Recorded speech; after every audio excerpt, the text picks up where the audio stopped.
been a while, hasn't it? Oh, life just gets busy sometimes, and then you don't have any time to do fun stuff like read visual novels to your adoring fans on the internet. Welcome to Z.A.T.O.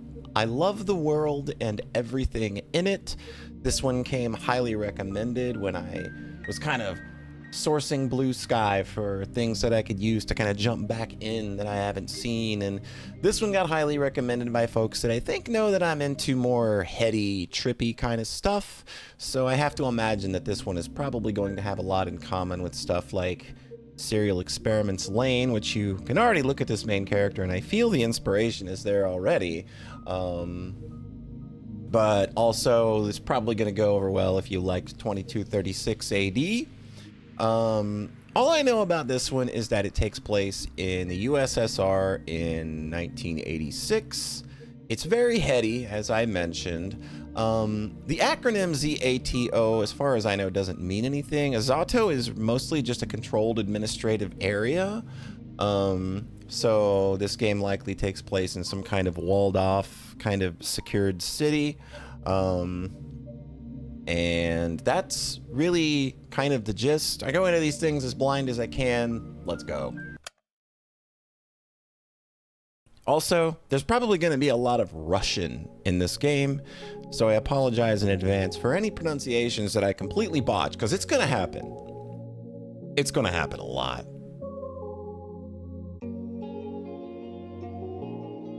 Did you know that our sun is a very unusual star? To start with, it's a yellow dwarf. Those constitute just 7 to 10% of all stars in the universe. It's an outlier even among those. Most yellow dwarfs are primarily covered with dark spots. The sun isn't. The majority of its surface is bright. In fact, it has 3 times the number of light spots than it does dark spots. Sure, its overall brightness index is nothing special. You could even call it underwhelming compared to other stars of its type, but even so, it works harder than most to shine as bright as it can. And I find that really cute. Ooh. Can kind of already get an early impression that we're going for a heavily filtered photographs kind of thing, but it looks a little pixel arty. I don't remember where I read about this. Must have been some newspaper from years ago, but that small piece of trivia still pops in my mind whenever I look up at the morning sky. It's not much of a view, to be honest. Not much of a sky, not much of a sun. I guess that's the kind of region it is. Some people say the sun is just lazing around in our parts, what with the constant snow. But people that go around saying that, well, they clearly haven't read that newspaper. We're gonna get them all caught up. The more I thought about things like that, the more I learned, the more I realized how incredible everything is. I'm not just saying that to mean amazing. I mean improbable. You can't deny the world is full of great coincidences. It's to the point where I've begun to ask myself how much of it we can attribute to pure chance. The universe was so kind to give us both a star and a planet with the perfect conditions for sentient life. It's almost like a miracle. It's kind of like that time that a pelican almost ate Violent J's cell phone. There's something to think about. This world is a lot more than magnets, people. Just the slightest fluctuation in the composition of our atmosphere, the size of the globe, or the distance between Earth and the sun, and none of the beauty surrounding us would exist. Some would call that a miracle. I know 2 rappers from Detroit who wear clown makeup that would call that a miracle, and then write a song about it. And of course, that's a lovely way to put it. But isn't that giving the world we're living in too little credit? But it's not that I subscribe to the anthropic principle or anything. I'm not so arrogant as to believe that the universe exists for our sake. Or rather, I'm not so sure it exists solely to be observed. When a baby is born, it's not preoccupied with how it's perceived. The conscious need emerges later as the child develops self-awareness. Until that point, its curiosity is aimed at its surroundings. So if anything, it's the opposite of what the anthropic principle entails. We're social creatures, so the need to be observed makes sense for our survival. But to say the universe itself shares that priority, it just doesn't make sense to me.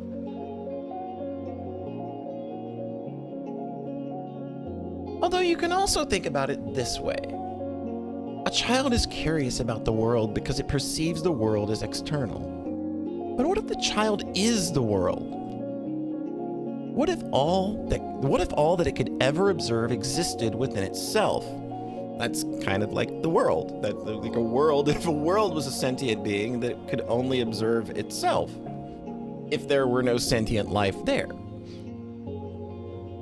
What can the all-encompassing universe be curious about? There's nothing but itself, so nothing but itself. There's nothing else to care about in the whole wide world. It is the world. Duh. Oh, wait, now this makes perfect sense. If I put it like that, I guess the universe has no choice but to be self-centered. Even if this wasn't the case when it was born, what if the universe developed a desire to be perceived by others as it matured, the same way that a child would? And what do we do when we want others to perceive us a certain way? We try to mold ourselves accordingly. Ah, I think I get it now. The universe gradually felt the desire to be seen. It wanted to be admired, loved, and observed, because there's nothing more a world can do but to be observed, but to be itself. It's the best and only pastime there is as far as the world is concerned. And if observation is good, more observation is even better. Number go bigger. Of course, an endless universe can observe itself endlessly. You can say its observation value equals infinity. That value may seem absolute, but it isn't really, not in mathematics. Infinity plus 1 exists. Oh no, we're gonna get mathy. I'm doomed. If this game's gonna get too mathy on me, I'm gonna cry. It's a value the universe could never reach as a singular, albeit infinite, observer. So it had to create new finite observers to add to its infinity. It needed to create sentient life. Sentient life is the plus 1. When I put it like that, it sounds like all of us are extras at a party. Now isn't that fun? Somebody's really cheerful about all this. I'm liking this internal monologue so far. The vast mighty universe changed itself so meticulously to make new observers possible. It fine-tuned all of its systems so precisely just to have us here. It worked so hard just to share its one joy with us. Us, worthless insects. I said, we're going heady, people. Oh no. Oh no, this can't be. That's cute. That's really cute. Ah, I should have expected this.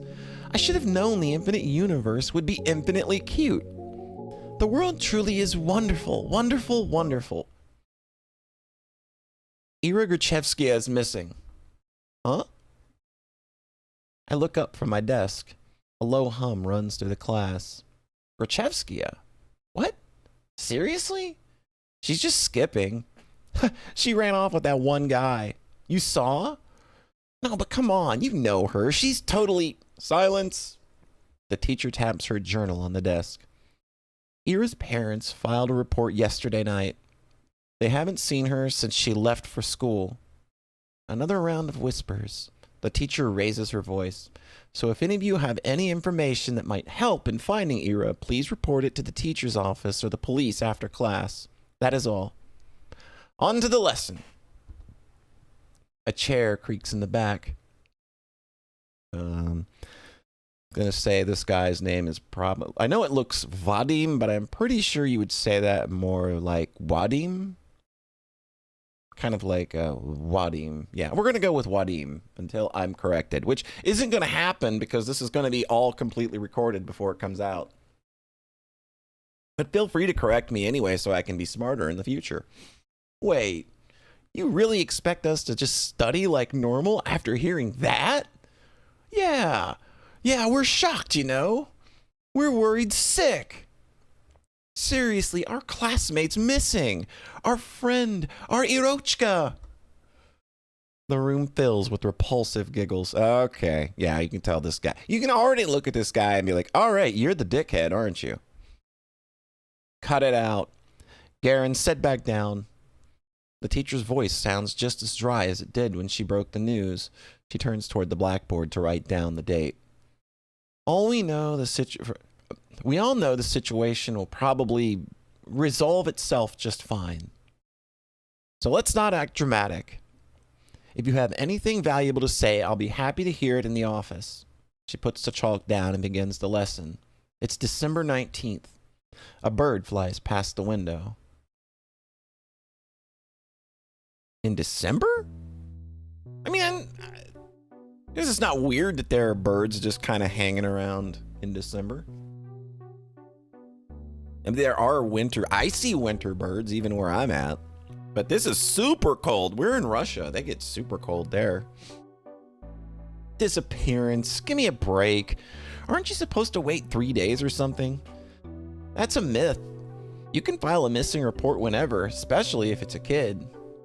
Oh yeah? Hey, let's report each other as missing and see who they find first. You're on. No, but seriously, what's with the sudden hubbub? So she didn't come home. Big deal. I thought wandering off was her whole thing, right? That's just Grachevskia for you. Better parents just want some attention. Like they need any more of that. I mean, I've heard of some weird cases. Yeah, never say never. Crazy is genetic. You think she's in some crack house now? No way. Do we even really have any? I wish. At least there'd be something fun to do. Honestly. Hey. But she's like, for sure with that guy, right? The guy? You don't know? A bunch of people have seen them together. It's some older dude. He's like 30 or something. That would be a bit problematic. I know that these characters are in like 8th grade, so they are like 14 at most. 15 at most, more than likely. Ew, you serious? Yeah, it's so trashy. I slowly walk behind my classmates as we head to the next lesson. It's irritating. Their conversation is ticking me off. I'm not sure why. It's not as if they aren't making sense. It's not unusual for Ira to wander off somewhere on her own. I'm not treating this news with any real gravity. Really, I'm no better than them. There is a trace of worry in my head, but it isn't directed toward Ira. Instead, when I first heard about her disappearance, the thought that flashed into my mind was rather ugly. Now nobody will come to save me. Okay. Gross. But regardless of what people are saying, and regardless of what I personally think, there's still a missing person. Her poor parents must be so worried. Just picturing it makes me feel glum. I'm not surprised Ira would just run off somewhere without telling anybody, but still.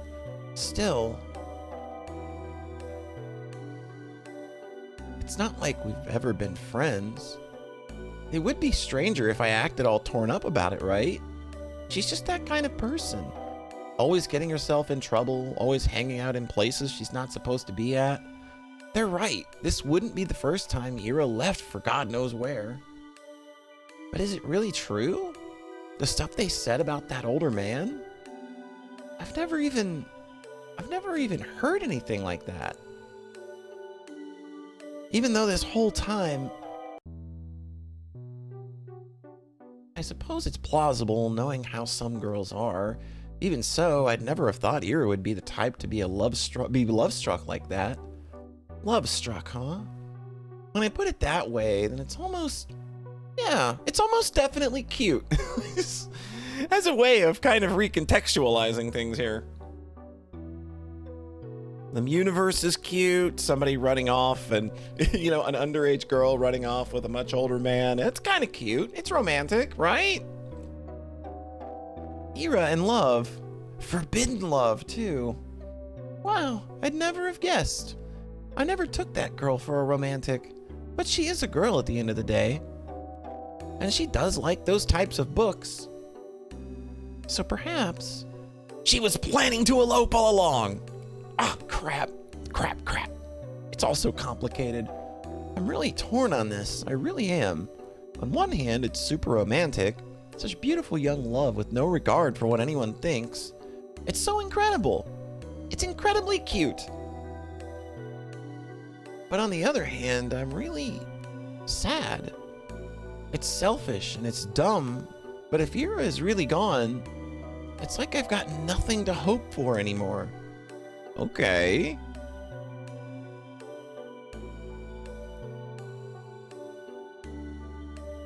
Hey, Shubina. Huh?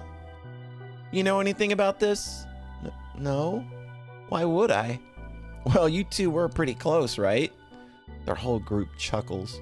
We weren't... No? No, not at all. Really? I thought you two were dykes. What?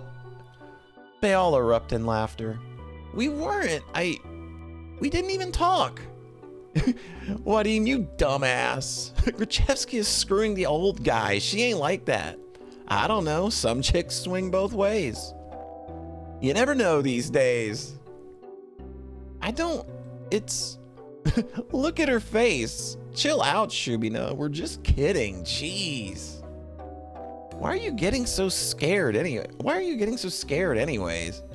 You really a lesbo or something? I'm not... They just keep laughing. What can I even say to that? No matter what I do, they just keep laughing. If Ira came through the door right now and heard that, and heard what they were saying, all hell would break loose. I mean, she only disappeared a day ago. She's probably just coming late today. She doesn't even know there's a missing report. Maybe she has already left her lover's place. Maybe she's trudging through our snowy schoolyard as we speak. No, she's already inside. She's already left her wet, puffy jacket in the cloakroom. And now she's going down the corridor, up the stairs, to the left, to the right. That's right. She's coming. She's gonna storm in any minute now. Right. That's it. I hear her. I can hear her footsteps. She's coming. Ira's coming. What's with that face? You look like you're holding in a shit. She's totally a lesbo. I'm not. I've never talked to her, I told you. The steps walk past the classroom. Now that they're closer, they don't sound like her at all. They've never sounded like her in the first place. Well, maybe not with her, but like in general. Yeah, you don't have a boyfriend, right, Shubina? Why is that? Huh? I don't know. Dude, look at her. Be real. Come on, don't say that. What, you want to be her boyfriend? Hey, Shubina, want to go out with Igor? Oi! What? Come on, he's a great guy. Right, Igor? You treat her right. Piss off, man. I'm not doing this. All right, these guys suck.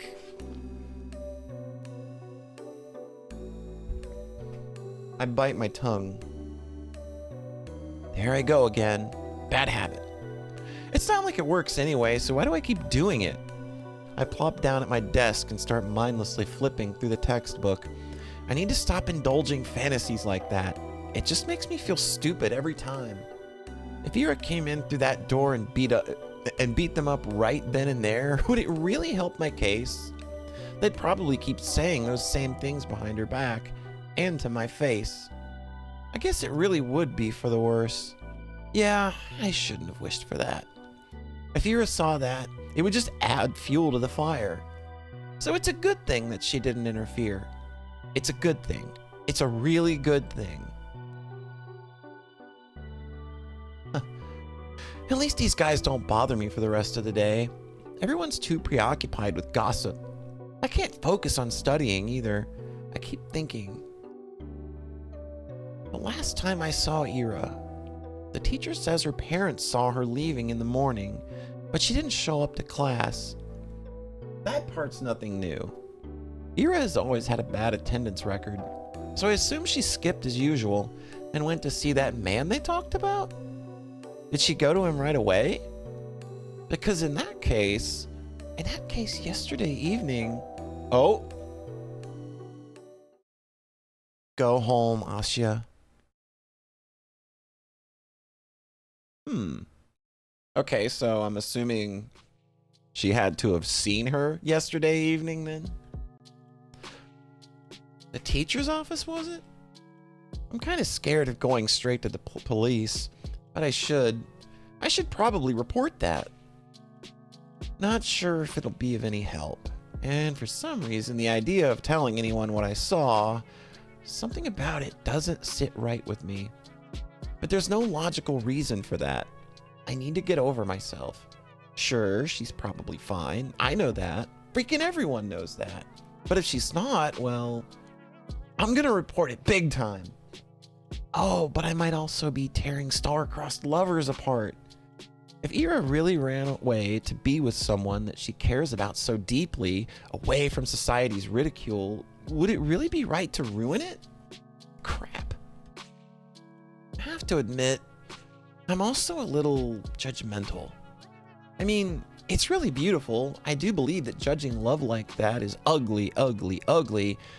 But I don't know.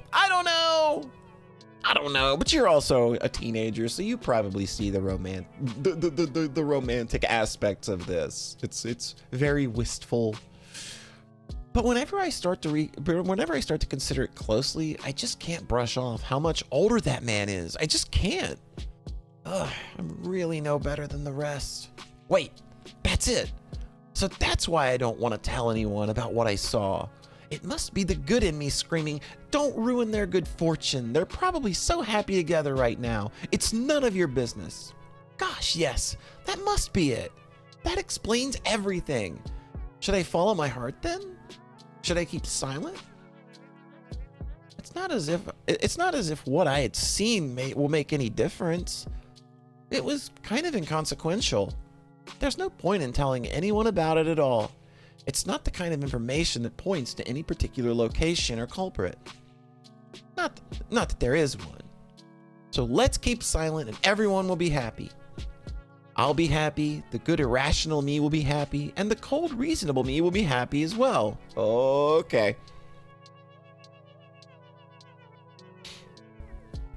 Again, this girl is internalizing a lot of things in a lot of interesting ways.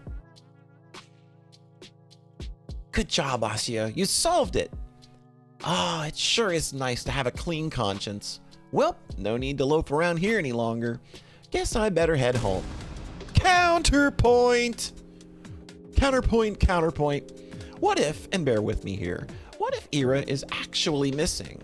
Despite all odds, there's always a possibility that she is in danger. If there's even the tiniest chance that my report will help in finding her, then that info is worth providing. And if she really did elope with her beloved, then my testimony won't change a thing. It's worthless at worst. That's true. If I carefully weigh the pros and cons, that off chance of Ira being in danger and my words being the key to saving her makes for a strong argument. Whoa, my words being the key to saving her. Wow, yeah, that would be amazing. And then I'd come and visit her in the hospital, and she wouldn't... Why is she in the hospital? And then I'd come and visit her in the hospital, and she wouldn't know how to thank me. She'd say I shouldn't have. She'd say, I told you to leave me alone, dummy. But then I'd just shake my head and respond, it's nothing. I was just doing what I was supposed to. No, I gotta come up with something cooler. I'll need to think about that. Wait. Why is she in the hospital? Do I hope Ira ends up in the hospital? Jeez, of course not. I don't need my freaking testimony to save her. I hope my testimony is useless because she's already home. Or is calling home, telling her parents how happy she is with the love of her life. That's what I hope for. Ugh, I just keep having stupid thoughts today. There is a level of maybe neurotic here that I don't know I was ready for.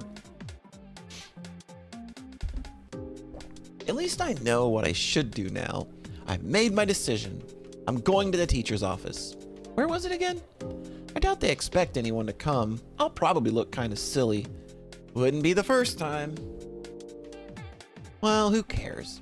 Walking down the staircase to the right, down the hall. There, that's the teacher's office. Oh, hello. It's a girl. Hi, girl. There's a girl standing there right in the door. I think I've seen her before. Is she an upperclassman? Her town is really tiny, and so is her school. If I were a better person, I would know her name. She turns to look at me. I'm not sure what she is expecting, so I nod a little. Is there a queue? A queue? To the office. Oh no! I'm just waiting for someone. Ah, okay. Hey, what? You're Asya, right? Yes. How did you know? It's kind of a loaded question. How do we know anything? I mean, it's not like we have lots of faces to remember here. You know me too, right? Sorry. Really? God, that's what I was talking about. It's not that I don't care to remember anyone's names. I just don't know where other people get them from. They say that in tiny cities like this, everyone knows each other, but that's just not true. We learn about the people outside of our immediate circle through gossip or common friends, but I haven't made any new ones since the day Toshia left. Toshia? Tasha? I'm gonna say it's probably closer to Tasha. And gossip? Sure, sometimes I overhear my classmates chatting about this and that, but I don't like listening to them. I don't like their voices, so I try not to pay them too much attention. Wait, when I put it like that, it kind of does sound like my fault. My point is, when people regurgitate the idea of everyone knows everyone, the word everyone doesn't include me. The name's Marina. Oh, nice to meet you. Nice to meet you too. You got something to share about Gruchevskia? How did you know? What do you mean how? We had an announcement, same as you. They told us to report to the teachers and all. Ah, I see. For some reason, I thought they only broke the news to us, Ira's classmates. But it makes sense that they would at least give the upperclassmen a heads up, just in case they happen to know her. Which means, you also know something about Ira? Yep. Ah, that's great. So, you talked to the teachers already? Sure did. Wow. And what did you tell them? Tisk, tisk, tisk. That's between me and the investigation. You can't just spout info like that all over in the open, Asya. The wall's got ears. Oh, I understand. Sorry. Okay, well, you don't have to apologize. Crap, I'm making an awful first impression. Oh no! I may end up relating to this girl more than I care to.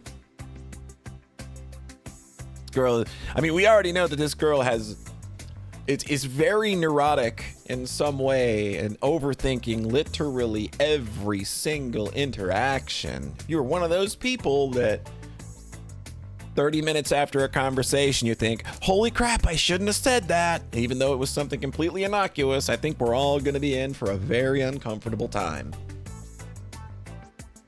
Not only did I not know her name like I was supposed to, but now I look like I don't know the first thing about vigilance. Oh, who am I kidding? I really don't. I'll just go in then. Marina suddenly blocks my path. What? No you won't. I'm sorry? You're not telling them anything. She gestures with her finger, the tact of each syllable. It's cute. I like her already, though I'm thinking, oh no. We gotta get like, are we just gonna run into another bully? Why? Because A bad feeling stirs up in my chest. Please don't tell me it's gonna be the same thing as my classmates. Is this because I acted rude? I didn't mean to. Well, I never mean to. I just can't help it, can I? We just met and I've already managed to mess everything up. Yep, we're all on the train to Uncomfortableville. Strap in, folks. This game is like 8 hours. Damn it, damn it, damn it. I desperately search her face for signs of mockery, but weirdly, I can't find any.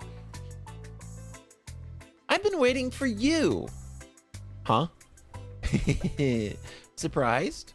Of course I am. No, wait. This has to be some stupid ruse. I'm gonna believe this girl, and then she'll just laugh in my face about it. I'm serious. Ira told me about you. Really? Yeah. Oh gosh, they talked about me? Wow. I'm shocked Marina is being as friendly as she is, considering the kind of description Ira could give. Wait, does this mean she's a friend of Ira's? For some reason, I never thought about her having any. At least not at school. That was really presumptuous of me. I wonder what Ira is like when she's with friends. I know you saw her yesterday. I figured you'd want to report it, so I ran here as soon as classes ended. I guess it'd be easier to catch you between lessons, but I got so caught up in all those stupid rumors, it kind of slipped my mind. She knows? But hey, what matters is that it all worked out. So why are you stopping me? Well, Marina looks around the empty corridor before lowering her voice. If you tell them about yesterday, you'll make everything worse. Huh? Let's not talk about this in front of the office, okay? Come on, let's go. She takes a step back and beckons me with her hand. I'm not sure what she has in mind, but it doesn't seem like a prank. Still, wait. I know Ira's probably fine, but isn't it better to play it safe? The faster we share all we know with everyone, the... Quiet, you! I just said that we shouldn't talk about this stuff where the adults can hear. What? Off we go! Marina grabs my hand and starts dragging me down the corridor. She's not exactly being quiet either. All of my stumbled protests sound so weak they might as well be white noise to the other girl. Yes, I spent half the day doubting whether I should report it at all. So what?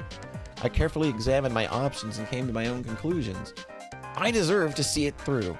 I deserve to testify. But some part of me is relieved that the ultimate choice was made for me. I mean, that silly gut feeling I thought I overcame with reason has come out on top. So there was something to it in the end. So I was right. My heart is right. Sure, I can't actually know that since I've yet to hear what Marina has to say, but this can't be pure chance, can it? And if it's not, what does it actually hinge on? Did Marina show up because the world needed to stop me for the sake of something more important? Or did Marina show up because I subconsciously wished for something, for anything, to stop me? Whatever it was, I guess I don't mind this after all. I think I'll stick to the grander narrative angle for the time being. The world bending itself to the will of some worthless gnat is a preposterous idea. But it wouldn't be the first time for me, would it? And the fact that the world, for any reason, has decided to guide me towards the right path, that's so endlessly sweet. Down the stairs, to the lobby, to the coat room. I don't resist anymore. Marina drags me along and I can feel my doubt turning into excitement. This is definitely the right path. This girl knows about Ira. I want to know more about Ira too. The whole wide world wants me to know.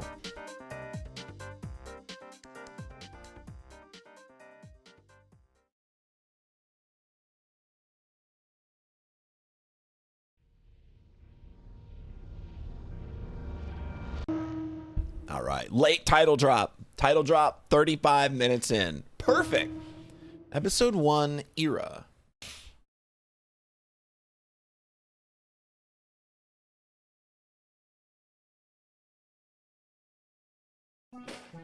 Uh-oh. What the hell is your problem? Everyone is looking from Ira to Garen to the chair that just crashed on the floor next to the boy, barely missing him. All right, somebody's throwing chairs. I already like this person. So we are very obviously kind of going back in time now. Huh? Grachevska, the fuck? Is she insane? Somebody call the teacher. Not paying any mind to the commotion that has filled the classroom, Ira storms toward Garen. Good lord, man. She's pissed. She's ready to go. She's already awesome because she's just throwing a chair at a bully. And I think that if the world threw more chairs at bullies, we'd probably be in a hell of a better place than we are now. Her face is contorted with rage. Before he can react, she rips the notepad from his hand and slams it on my desk. I hastily grab onto it. Read that again and I'll kick your teeth in. Huh? Are you nuts? Ira doesn't respond. For a second, she glares at him, then turns around and stamps back to her desk. The classmates who were caught up in a laughing fit just a moment ago are now watching her in silent bewilderment. They scoot out of her way as she retrieves her bag, then heads towards the door. Crazy bitch! She ignores him. Grachevska, where are you going? Bump. Hey! Ira forcefully pushes past the teacher. You... Grachevska, what do you think you're doing? Your parents will hear about this! Her threat falls on deaf ears. Well, okay. Everyone knew Grachevska. She's always been like that, I think. No, not throwing chairs around, but that's a pretty good trait to have. Ira had no regard for the rules that anyone was supposed to follow. I guess they call someone like her a problem child. Her parents got a lot of flack for it. It's only normal for a town like ours, not just because of its small size, but because of its, let's say, exclusivity. Like I said, it's kind of a cordoned off. Now, I'm not sure if that would be Vorkuta or Vorkuta 5. I believe there is an area in Russia called Vorkuta, but I don't know the significance of 5, so I'm gonna go on the assumption that this is like a something separate from Vorkuta, or if it's like a fictionalized version. Vorkuta 5 prides itself on its virtually non-existent crime rate. That's the natural consequence of nobody being allowed to enter or exit without a permit. You're lucky to be here, to have a salary higher than the national average, to have access to goods people in neighboring towns can't even dream of.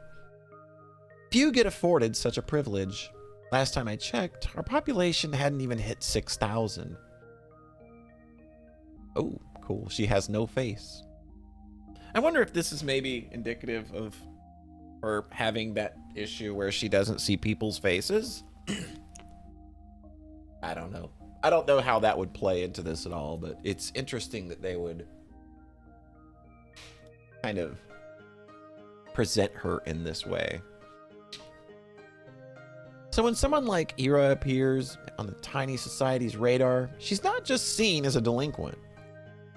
She's a puzzling stain on a community that's meant to be spotless.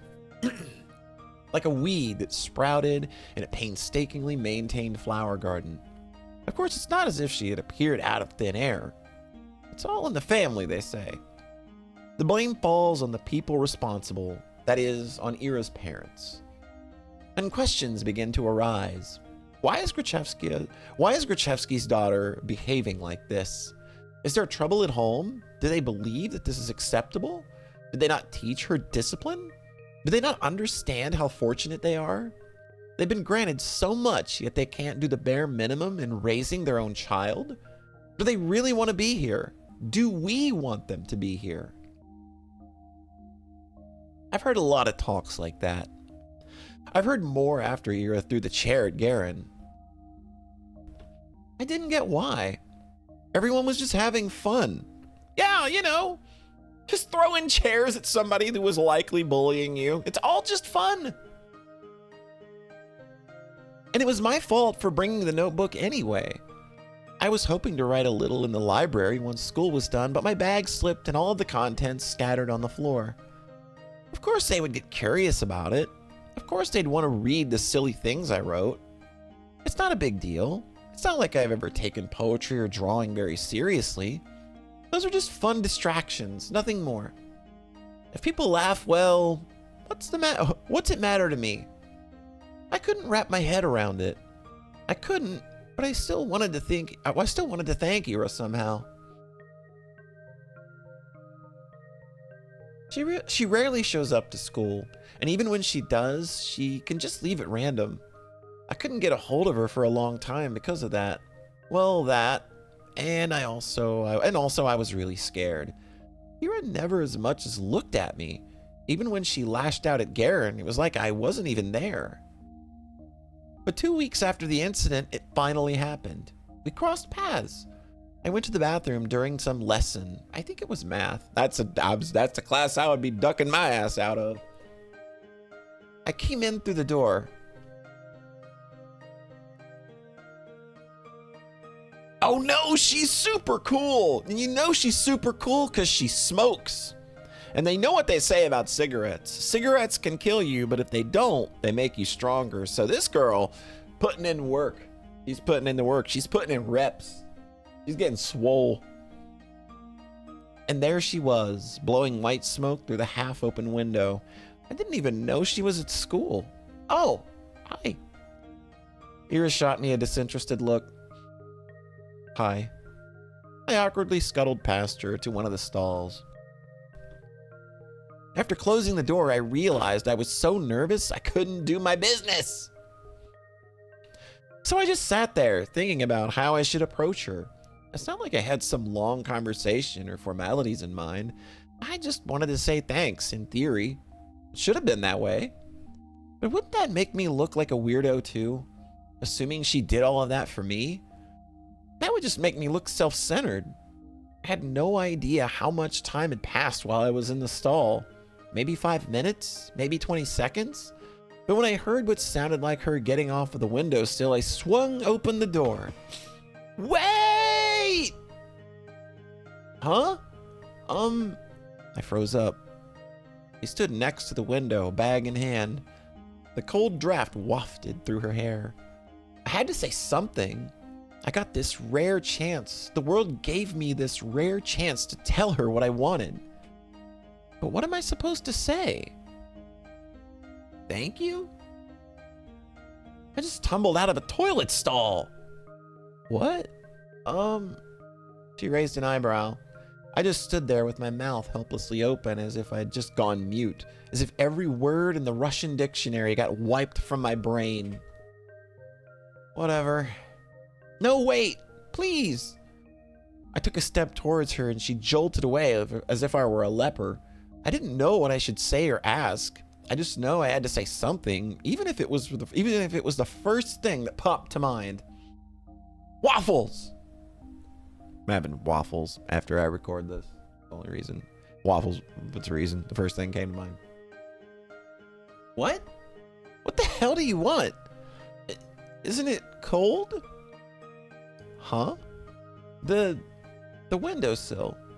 When you sat smoking there, right by the window, I thought, weren't you cold like that? Huh? She blinks. Not really. Maybe a little? Ah, thought so. Just nailing it here. First impression, going great. Going great, Asya. Anything else? No, I mean, yes, I'm sorry that you got in trouble. Huh? Well, I heard you got into a lot of trouble after that. You know, when Garen read my stupid poetry. I'm sorry for that. She eyed me for several seconds, which to me felt like an eternity. She then sighed and slowly flipped her hair back. And why are you apologizing? That had nothing to do with you. Huh? Well, I guess not. His voice was getting on my nerves. I see. I looked down at the tiled floor. I knew that was the case, of course. It's not like I was hoping Ira jumped in to defend my honor or anything of the sort. I wanted to thank her regardless of intent, but no matter how hard I thought and tried to word it, everything just came out sounding awkward and wrong. Why does this always happen? The soles of her boots squeaked against the floor. She spun around and walked towards the door, and this time I made no attempt to stop her. Your poetry isn't stupid. Huh? Oh. That's cute. I think that's like, honest to God, the first time someone seemed at least genuinely nice to her, even if it was just one little sentiment. I stood there dumbfounded. Did she just say that? Did I hear that right? Your poetry isn't stupid? Does that mean she likes it? Ira likes my poetry? Ira Gruchevskia? The bell rang and snapped me out of my short-term stupor. I shook my head.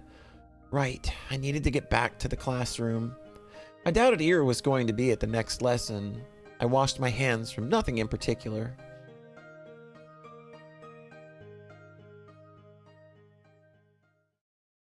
Interesting. I don't know where we're going with this. Weeks passed. My life didn't exactly change. I went to school the same way. I sat through the lessons, then went to the store, then to the library or for a walk, and then, when it got dark, I headed home, day after day. Huh? My notebook. I just left to get a snack from the cafeteria. Where did it go? Again? Oh, Shubina. We borrowed your homework for a second. You don't mind, right? It's fine. Thanks. By the way, is this supposed to be you? He lifts a scrap of paper up to me. Oh no, I forgot I left that in there. No, it's just a drawing. Yeah? You sure? It really looks like you if you were pretty. Jesus. It's not me. Whatever you say. Sometimes my classmates joked around with me. Whenever that happened, my thoughts involuntarily drifted to Ira. She still attended classes, albeit irregularly. She always vanished during breaks. I don't know where to, and I wouldn't dare ask. Something told me she'd say none of your business if I did. And she'd be right. But even so, I kept imagining those scenarios in my head. But just when I was being laughed at, I started doing it when I was walking home from school. But not just when I was being laughed at. I started doing it when I was walking home from school or to the store or just wandering the streets, killing time. It kind of makes sense. This girl, we kind of obviously understand at this point that this girl is treated in no way good and she does not have a very good self-image. So like the first nice thing somebody does is going to be that thing that kind of like latches your brain to them. So interesting to see where we're going to go with this, because obviously there's an obsession that can develop here. I kept thinking about how funny it would be if I bumped into Ira. I thought how interesting it would be if we talked. And again, it's been weeks since this one interaction where she told her that her poetry wasn't stupid. I even tried to stay out longer. I started to take new routes. It's embarrassing to think about it now, but... Ah, Ira. She just walks past me in the corridor. Not even a nod, not even a look in my direction. I guess I don't exactly stand out in a crowd, but no, it's my fault for mumbling. I should have spoken louder. Even though it took all of my courage just to muster that much, even though I definitely think she should have heard it. Hey, Wadim. What? Remember when I gave you 50 kopecks? Can I have it back? Huh? 50 kopecks?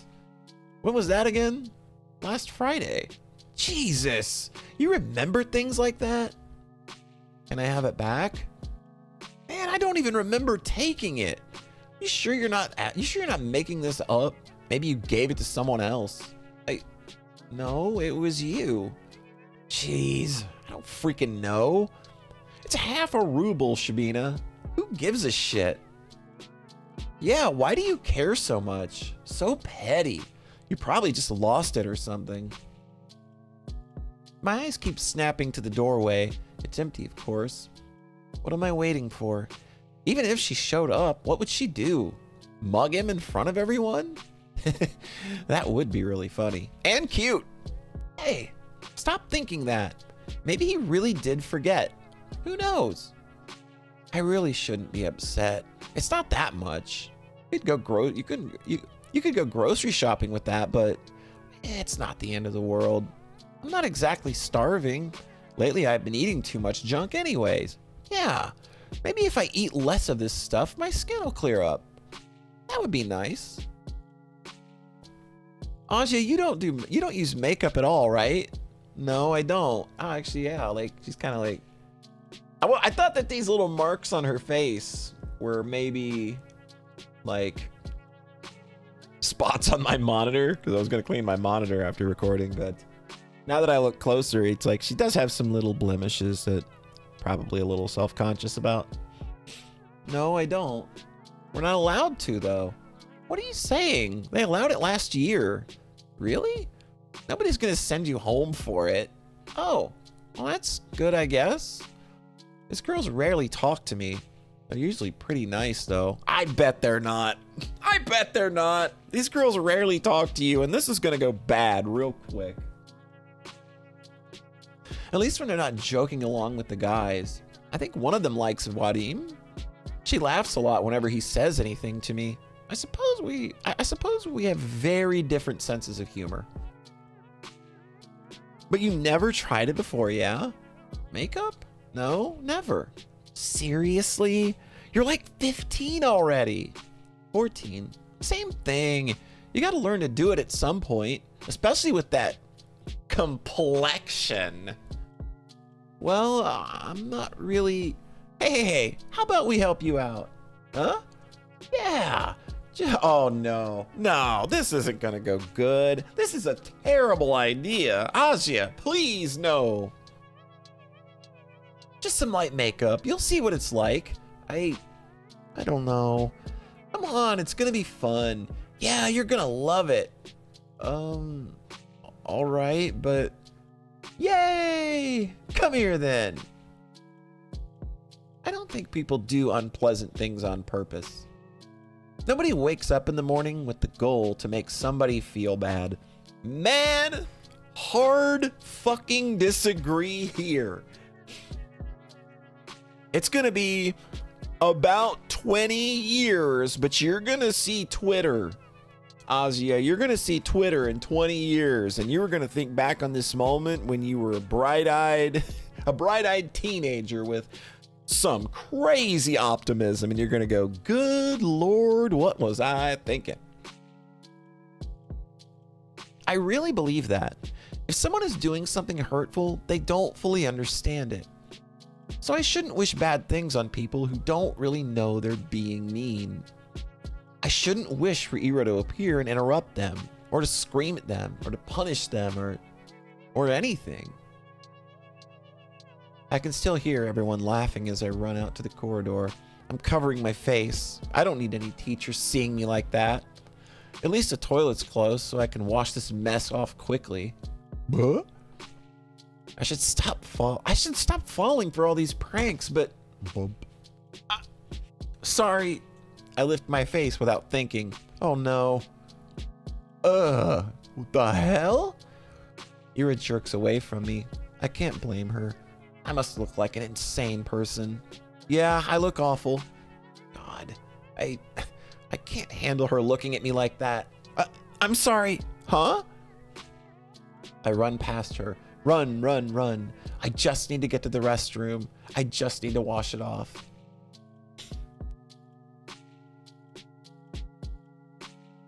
After about a month, reality had dawned on me. I kept telling myself that Ira's actions had nothing to do with me. She told me that much, and in no uncertain terms. She said that, and I kept repeating it again and again and again and again. But I didn't believe it. On some level, I still held on to the faint hope that Ira pitied me, that she cared about me for God knows what reason. No, really, what was the reason? Her lashing out at a classmate she found annoying, one who just happened to make fun of me. Her not joining in? Her telling me that she liked my writings? She didn't even say that much. She said they weren't stupid. Oi. 3 coins clink against my desk. 20, 20, 10. So he remembered. There. Thanks for the unforgettable. God, what an irredeemable asshole. Thanks for the unforgettable night. Everyone around erupts in snickers. Hey, you're a cheap deal. You free later? Very funny. Oh, please, Shubina, get a sense of humor. Your face is dragging down the class morale. Yeah, that's right. You're doing us all a disservice. Like, give your classmates for once. Jesus. Man, I didn't know they were going to go so hard on the bullying. I wasn't ready for that. Bullying is one of those things that I'm super hypersensitive to, so I'm feeling a little uncomfortable right now. I let myself believe something would change. I thought about it as if I deserved it, as if I didn't have it good enough before, as if my life had any real problems. I was just being greedy, plain and simple, getting my hopes up over some silly coincidence. It's all so stupid. I can't help but laugh. But that's okay. I know better now. I was being ridiculous. It's shameful to admit to, but better late than never, right? I got a little too caught up in my own little world. And hey, even if they didn't amount to anything, I can still appreciate those little encounters with Ira for what they were. Brief, but wonderful moments. I could reminisce fondly about the one time I lucked out and saw Garrett all scared and confused. Or that one time somebody gave my work a compliment, backhanded as it was. I don't really think it was backhanded. I thought it was a pretty straightforward compliment. I could do that because everyone does that. Everyone has those little things that they look back on with a smile. It's beautiful in its own way, is it not? God, this girl is so freaking starved for anything good to happen in her life. Jesus. Our whole lives are a series of episodes, both good and bad. It doesn't matter if they grow into a bigger story, because each moment has a lot of merit on its own. It's something I should learn to be content with. It's something I've been perfectly content with until now. Until I decided that what I had wasn't enough. Speaking objectively, what is there to complain about? No, seriously. I live in the prettiest part of my vast country. I have a comfortable roof over my head and even my own room. I have 2 living parents. I have wonderful hobbies to enjoy, paper to write on, books to read, TV to watch. I buy myself treats almost every day after I'm done with school. I have good grades, and teachers tell me I have great potential. My classmates also recognize how studious I am. I help them with their studies when they ask me to. Man, she is just rationalizing abuse in a way that is just so crazy. That's right. I've got classmates that I can always talk to. Guys I can laugh along with, even if their jokes don't always land, even if my sense of humor isn't the best. All of this. I have all of this right here, right now. Everything that a girl my age could ever ask for. So why did I act as if that weren't enough? Why the hell? You idiot! What? Why the hell do you always go along with some bullshit? It's a cool sprite. What you got there? Like a little thermos?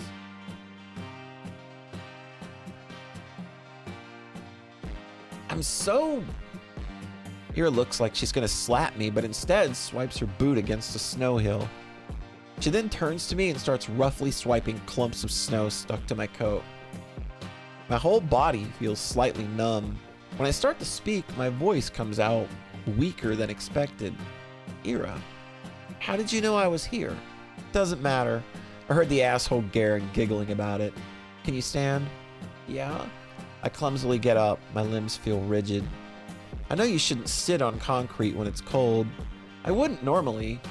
But there was nowhere else to sit near the school's back entrance, and my legs were starting to get tired. I half-heartedly shake the snow off my skirt and tights. The flakes fall gently to the ground below. I look at Ira. Her face is... The word concern flashed in my head, but I've already learned that I'm not good at judgments like that.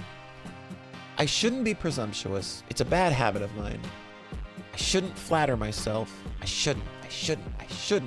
But the question escapes before I manage to cut myself short. So why are you here? What do you mean, why? I told you, Garen was bragging about slipping you that stupid letter. No, that's not what I'm talking about. Huh? Well, this doesn't have anything to do with you, does it? As soon as I say that out loud, I realize I messed up. I really did. Now she's gonna punch me. Ira's gonna punch me for real. Just gonna punch me and then never speak to me again. I don't even say sorry. I just brace myself for the incoming blow. Physical, verbal, I don't care. I've earned it. No, not really. It doesn't concern me at all. It's just annoying. Is that so? Yeah. You pissed me off. And you pissed me off too. I don't freaking get you. You knew it wasn't real. There's no way you believed that, right? Right? I didn't believe it. I'm not that stupid. I looked down at the moist and crumpled letter I forgot was still holding. It's the oldest trick in the book. A love letter prank? Really? Who would fall for that? I stare at the shriveled up piece of paper, and something about its whole existence feels extremely sad to me. You want to burn it? Huh? I have matches. Oh. No thanks. It's wet anyway. I fold the letter and shove it into my pocket. It'll get damp inside, but I don't care. I can't throw it away. A fake confession is still a confession in the end. Those words didn't choose to be written insincerely. It's okay. Even if this whole thing isn't real, I met Ira today. Ira came. After all these weeks of praying, Ira came. Thank you. Huh? I smile at her. Even after I said I had to come to terms with it, no. Right as I was saying it to you, to myself, to the world, I knew that I was lying. I couldn't throw away that last dumb scrap of hope I had. That small, involuntary thought that crept into my mind whenever I felt slightly lonelier than usual. Even if it took so long, she finally came. I didn't do anything, really. Flustered! Ira's flustered! Is she flustered? Really? That's cute! That's just so cute! Huh? What's with you? Oh, right. I'm grinning like an idiot. Sorry. I'm fine. Whatever. I'm going home. What? Already? Ira gives me a quick once-over. You take care. Yeah, okay. Bye-bye. We wave at each other and I watch her disappear behind the corner. I hesitate. Maybe I shouldn't. It feels like there's still so much I want to say to her. I don't know what or why, but I just know that it's a lot. I turn and walk a couple steps in the direction of my home. No. Change my mind. I run back. Crap. My legs are still so stiff. I turn the same corner Ira passed not even a minute ago, and she's already gone. I sigh. The snow here isn't deep enough to leave clear footprints. Not that I'd be desperate enough to follow. Why does she always leave in such a rush?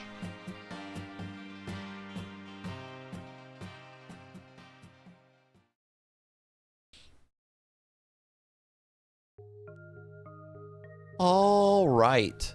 So we are going to cut things there, but This is already very interesting.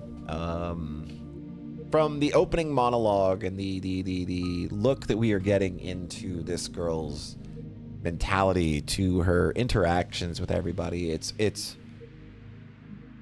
very dense. It's very heavy. This is, despite the fact that not a lot is happening, other than us watching a poor girl who has some very clear self-esteem issues, who is so starved for anything positive. It is a lot. This is heavier than I was expecting coming in. And I'm interested in seeing what we are going to learn about Ira going forward, because we know that she is going to disappear or run away or something at some point. And I imagine that this whole chapter is us finding out the circumstances behind all of that. So what a cool start. I love the atmosphere that's going on here. I think that this game already has a fantastic sense of place. You can feel the isolation just because it's working with such a small set of characters. But yeah, I think by far the most interesting thing that we're looking at right now is just this character's inner monologue is so... Whew, it is a lot. But I am enjoying it quite a bit, so I cannot wait to get back to this again. So thanks so much for stopping by. I hope you have a nice rest of your whatever, wherever you are, and we will catch you next time. Bye!